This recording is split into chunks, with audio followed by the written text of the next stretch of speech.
Rapelang Radebe, correspondent in Lesotho, joins us now. So, Rapelang, there's been various national and international efforts to deal with the scourge there in Lesotho, and a great deal of the efforts also being framed around Agenda 2063 5.1. As you mentioned, 1 in 3 women or girls in Lesotho have experienced some form of violence. Just share with us the experiences and under the circumstances, how does it take place? We know a lot of these crimes are often intimate partner related. Just paint a picture for us in Lesotho exactly what is happening. Indeed, so it is quite a touchy subject, I think one must admit. If you listen passionately to the prison warder, I think, who presented a really elaborate picture, because he says if you look at the number of men who are in prison cells, it tells you the real picture of the reflection of what is happening in the society. If you look at passion killing, if you look at a violent abuse against women and children in Lesotho, it has become a pandemic, I think, if they say. The picture is not good, but I think a good thing was that if you have a dialogue where men, we know that in Lesotho, the principal chiefs, the spiritual leaders are considered the custodians of the culture and the traditions.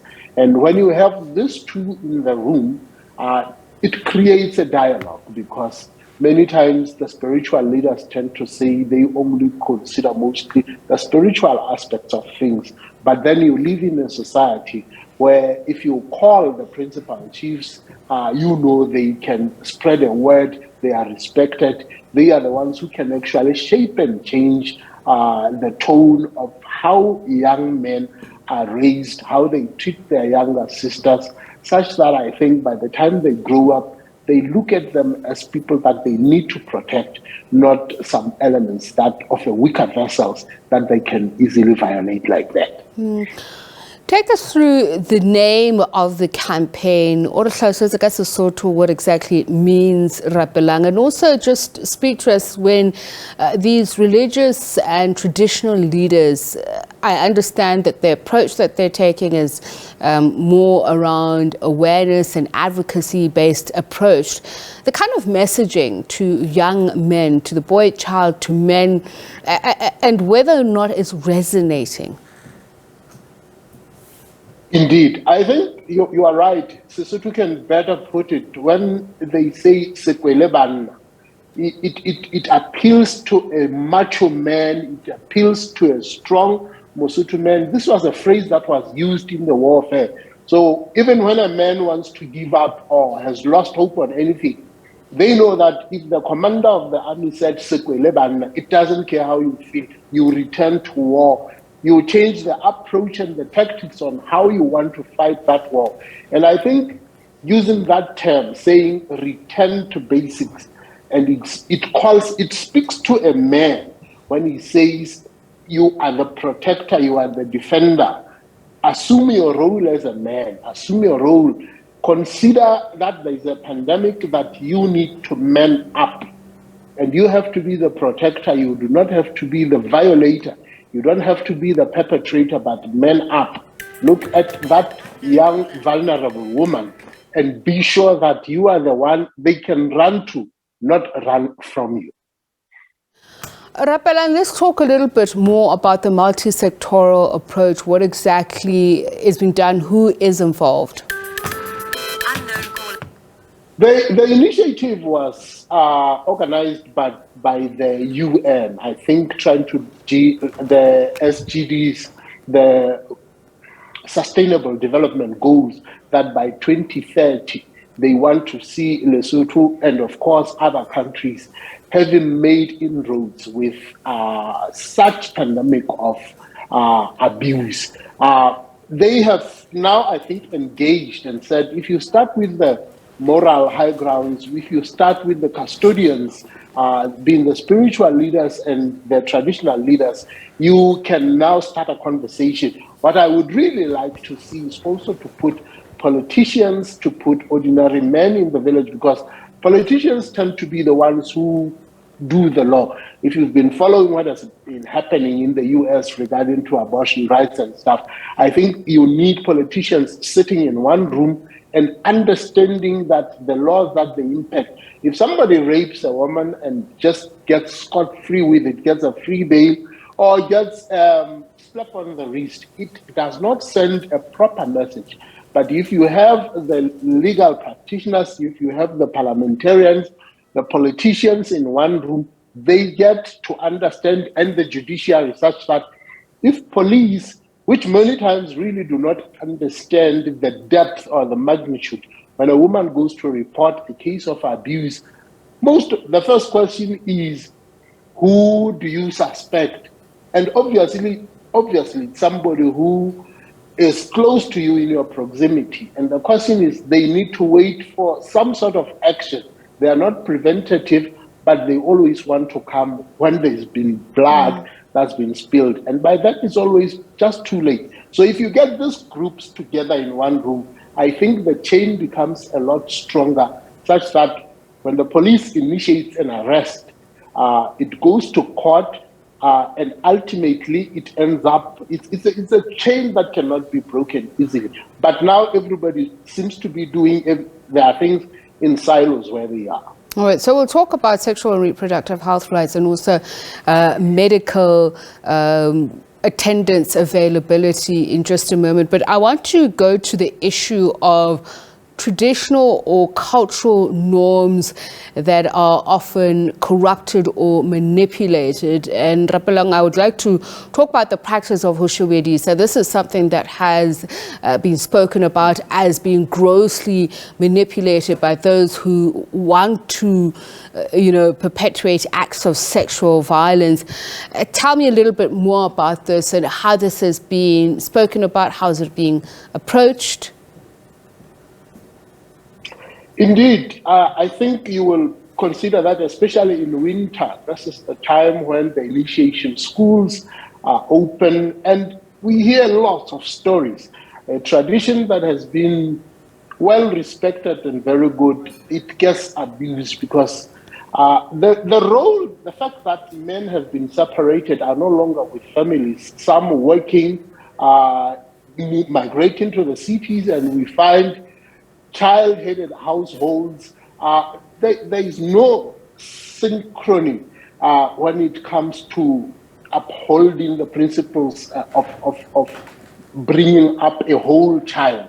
Now, the fact of Hushubedi is sometimes when these young boys see a vulnerable young girl, sometimes not being able to take care of herself, they feel like they have a right. And at that time, they feel like they are justified because they would claim that they are protecting them. They are now men, they are now adults, and they think whether it is with her wish or against her wish, they can do that. And unfortunately, we don't have a vigilant society enough to foresee that something is wrong here. How come these children are on their own? When somebody goes missing, it takes forever for them to see them. So what you call Hushubedisa, which had a connotation that was respected in Lesotho, has lost its meaning because now it ends up with nobody takes responsibility. In a proper setting of Hushubedisa, families are consulted. There is some sort of a system that formalizes that process. But nowadays, Hushubedisa is just a random, some actually more criminal. Okay, so going from changing of mindset of communities, Rapelang, to talking about the public health system, is it capacitated? And I'm also talking about education programs within medical staff to deal with some of these violent crimes, sexual-based offences. Do victims get the requisite compassion when they report some of these crimes? And is there proximity? If somebody has experienced a violent sexual crime, is there a medical center close enough to take them to? It's a sad case because there has been a very good progress. We grew up knowing that there are healthcares who used to educate on sexual matters. But now if you follow, it's that most of this information came because there was funding, which came from foreign aid. Now, if you look at how the world is changing, foreign aid is diminishing at a rapid rate, which means some of the foundations that had been laid out to educate and to be informants in the society, no one is doing that anymore. However, there has been quite a good, I think, there's been good progress regarding to healthcare, because we have seen the villages, in the remotest of the villages, getting world-class care. That means a woman does not really have to go through labor from the backyard or from the home. They know that within a kilometer or two, they can walk into the facility that is well equipped to deal with their situation. But when it comes to the psychological aspect of orientating young men, teaching girls of their worth, that education, it's diminishing. Mostly because I think we had given that to foreign aid, that without the incentive, financial incentive, no one seems to be taking. There are other institutions, yes, that are trying very hard, that we see, but most of them, it is because they still have resources and capacity to go into the villages, to go to school and orientate young children. You spoke about sexual and reproductive health rights, Rapelang, earlier on, pointing to the US example. And of course, this is very apt because often people fail to see the importance of these rights in their entirety. If you have a high rate of HIV/AIDS prevalence and young sexually active community. So tell me about the culture in Lesotho. Is there at least an effort to encourage young girls and boys who are already sexually active, or those who know, for instance, that they already have an STD or autoimmune disease like HIV/AIDS, to use protection, to avail protection to those who may know that they're about to have unprotected sex? Indeed, I think one starts to appreciate the role that persons like Her Majesty the Queen, with her Hlokomela Banana project, that in as much as she concentrates on their healthcare, the messages often that are passed is for them to reach out for assistance, to reach out and talk about other problems, social ills that they're going through. And I think these are the platforms that, if it comes to a person of her caliber and people that usually accompany her, the messages is much louder, and she tends to target young high school. This is where young girls, young boys begin to be sexually active.